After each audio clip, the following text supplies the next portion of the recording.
प्रसाद में बहुत सावधान, एक भी किनका ऐसे नहीं। कैसे आप पारवश भोजन नहीं हो, प्रसाद है इसलिए बहुत सावधानी।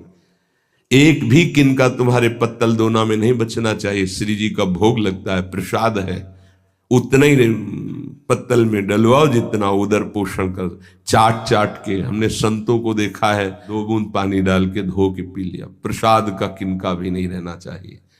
अब आजकल तो ऐसे प्रसाद पाते हैं कि आधा पाया आधा नहीं। बोले नहीं, पशु पक्षी तो ऐसे पाओ, एक पत्तल रखो, एक रोटी तुम रखो, एक रोटी उसमें निकाल के रख दो, फिर पवाओ तो तुम्हें बहादुर माने।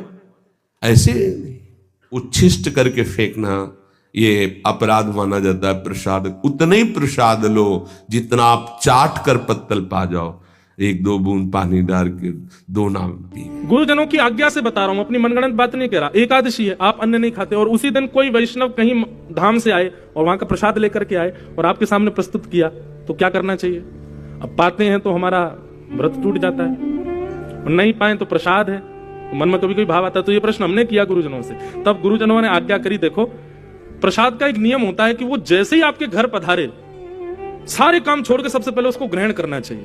जैसे कोई वृंदावन से आया, आपके घर आया, बोले महाराज लीजिए आपके यहाँ, अब आप क्या करते हो? उसको उठा करके रख दिया साइड में, फ्रिज में धर दिया, खा लेंगे बात नहीं। प्रसाद कहीं का भी जब भी घर में आए तो यही समझना चाहिए, जहां का प्रसाद है वही देव आए हैं प्रसाद के रूप में। तुरंत अपने 100 काम छोड़ के सबसे पहले उसको ग्रहण करो। और यदि एकादशी है तो एकादशी के दिन थोड़े रूप में लो, लेकिन लो।